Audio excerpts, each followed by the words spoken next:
All right, let's pull back the curtain on one of the world's most secretive and, frankly, most effective special operations units.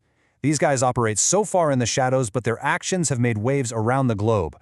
We're talking about Canada's Joint Task Force 2.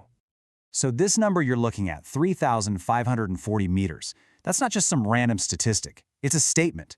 This is the distance of one of the longest, most difficult sniper shots in all of military history. We're talking over 3.5 kilometers. That's nearly 2.2 miles. I mean, just try to wrap your head around that for a second. The bullet itself was flying for almost 10 full seconds before it hit its target. The sniper had to factor in everything: the wind, the humidity, even the rotation of the Earth. It's a level of skill that is just, it's almost unbelievable. And that incredible shot?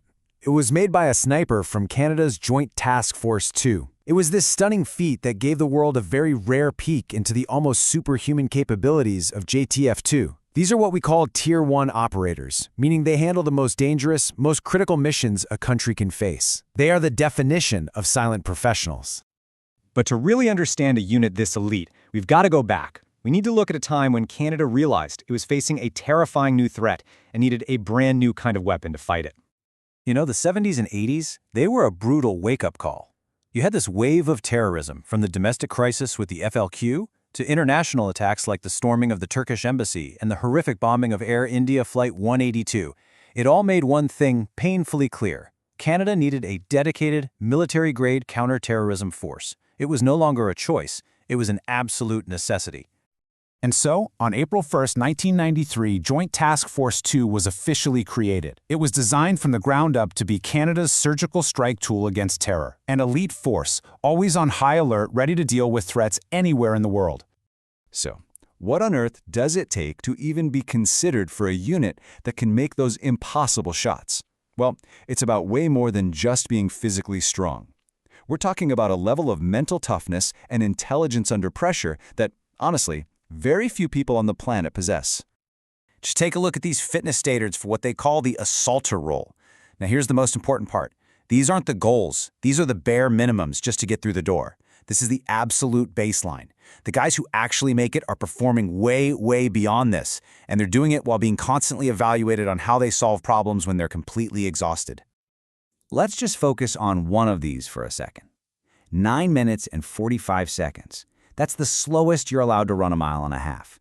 The operators they're really looking for, the top-tier guys, they're running it in under 8 minutes. Huge difference. But being a physical specimen is only one piece of this puzzle. On top of all that grueling stuff, every single applicant has to pass the basic military swim standard. And that includes a 50-meter swim wearing all their heavy combat gear. See, it's not really about swimming. It's about seeing if you can stay calm and think clearly when you are physically and mentally just completely overwhelmed. So you have this incredibly tough, elite selection process. Well, it didn't take long for that training to be put to the ultimate test. Right after 9/11, JTF2 was pulled out of the shadows and thrown onto the world stage in Afghanistan.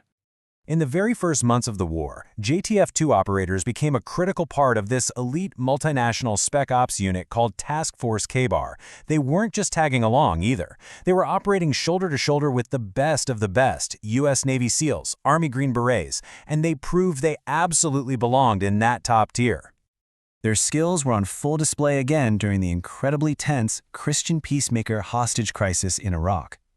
Now, while the British SAS led the final successful rescue, it was a small JTF2 team that was vital to the whole operation. They were the ones conducting the high-stakes intelligence raids that eventually found out exactly where those hostages were. So, okay, they've proven themselves on the battlefield time and time again, but what's really interesting isn't just what they've done, it's what their most experienced allies have to say about them. Just let that sink in for a minute.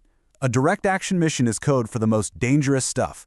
Short, violent, high-risk raids and ambushes.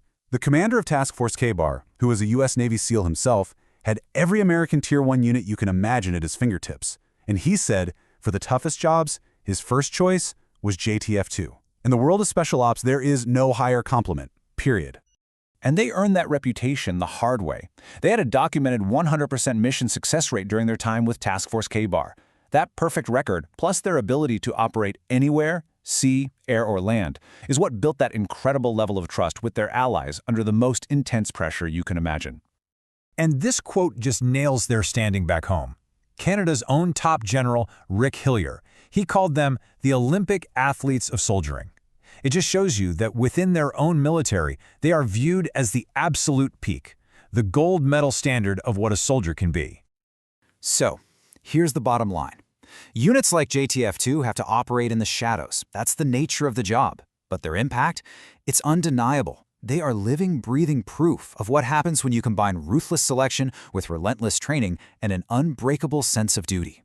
They might be called the silent professionals, but their actions speak volumes. And it leaves you wondering, what other impossible things are they accomplishing? Right now, just out of our sight.